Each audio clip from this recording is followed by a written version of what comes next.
قل بفضل الله وبرحمته فبذلك فليفرحوا هو خير مما يجمعون۔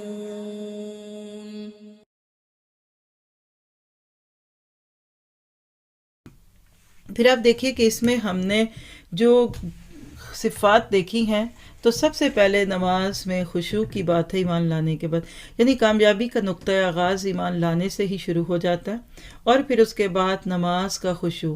شروع میں خشوع ہے اور آخری آیتوں میں دیکھیں یو حافظون، گویا کہ ایک جملہ بول دیتی ہوں کہ مومن کی زندگی نماز کی 2 بریکٹس کے اندر رہتی ہے، شروع بھی دن کا نماز سے اور آخر بھی نماز سے۔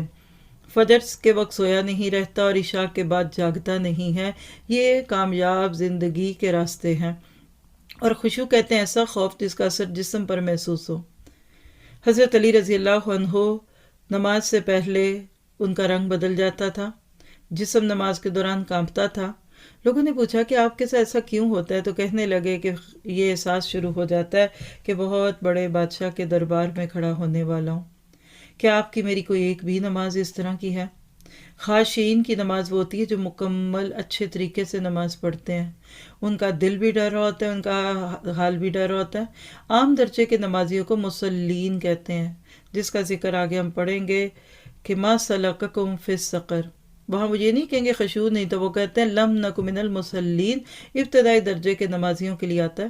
تو پھر اس میں کیا پتہ چلا، ایک ایک رکن کو بہتر بنانا ہے، اوقات کے مطابق پڑھنی ہے، توجہ اللہ کی طرف ہو، جذبات ہو اللہ تعالیٰ کے ساتھ، انسان اچھا تعلق محسوس کرے۔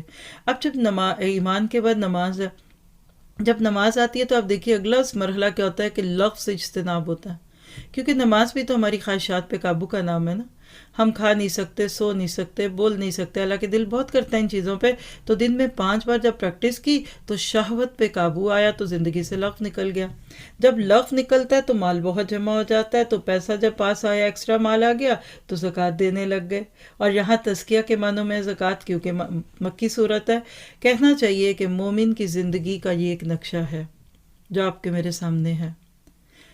اللہ تعالیٰ نمازوں میں خشوع کے بعد شہوانی خواہشات پہ قابو پاتے پاتے اس کو اتنا کیئرفل بنا دیتے ہیں کہ اس کی زندگی سے ہر لغو نکل جاتا ہے، یوز لیس تھنگس، ہر ایکٹیویٹی، ہر وہ جگہ، ہر وہ محفل، ہر وہ حرکت جس کا کوئی مقصد نہیں ہے، ہر وہ مصروفیت جو اللہ سے دور کر دے، بس وہ دیکھ لیجئے کہ ایسی چیزیں اس کی زندگی میں آتی ہیں۔ اور یاد رکھیے کہ لغو کا ہماری نماز پہ بڑا گہرا اثر پڑتا ہے۔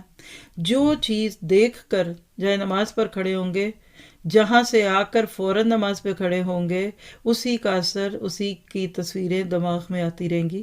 میچ دیکھتے دیکھتے کھڑے ہو جائیے نماز پڑھنے، تو وہاں بھی فٹ بال دیکھ رہے ہوں گے اور سکور گن رہے ہوں گے۔ آپ کسی حسین میگزین کو دیکھ رہے ہیں جہاں ماڈلز اپنا جسم دکھا رہی ہیں، تو نماز میں بھی وہ پھدکتی ہوئی آپ کے دماغ پہ بوجھ ڈالیں گی۔ بازار سے آتے ہی نماز کے لیے کھڑے ہو جائیے تو وہ جو ہینگروں میں لٹکے ہوئے کپڑے اور جوتے تھے وہ دکھیں گے، اور اگر دوستوں کی محفلوں سے اٹھ کے فٹافٹ میں آئی 2 منٹ میں نماز پڑھ کے، تو ہو سکتا ہے نماز میں کسی بات کو یاد کر کے حسینہ نکل جائے۔ نماز تو ہماری 5-6 منٹ سے زیادہ نہ ہو، اور کچھ ایسی بکس ہیں کہ جس پہ جائیں تو 1 گھنٹے کا تو پتہ بھی نہ چلے۔ یہ ہے لغویات۔ جتنا زندگی سے لغویات کو نکالتے جائیں گے، آپ کی زندگی میں خوبصورتی آئے گی۔ اگر آپ ایک سائیکل دیکھ لیں جو کہ ہم ان 9 آیتوں میں دیکھ رہے ہیں نا، تو نمازوں کی حفاظت ایمان کا حصہ ہے، نماز میں خشوع ہے، لغویات سے پرہیز ہے، پھر زکوٰۃ کے لیے دینے کے لیے مال بہت ہے، اور پھر شرمگاہ کی حفاظت ہے، اس کا تعلق ہے حیا سے۔ پھر نکاح کے بغیر کسی کے ساتھ تعلق ہو نہیں سکتا۔ مومن کی زندگی حقیقت میں اسی طرح کی خوبصورت ہوتی ہے، وہ نکاح کے دائرے میں رہ کر ہی اپنی سب نفسانی خواہشات پوری کرتا ہے۔ آپ کہہ لیجئے اس کے بعد پھر امانتوں اور عہد و پیمان کو نبھانا آسان ہوتا ہے۔ پھر شوہر کی امانت، بیوی کی امانت، اس میں خیانت نہیں ہوتی۔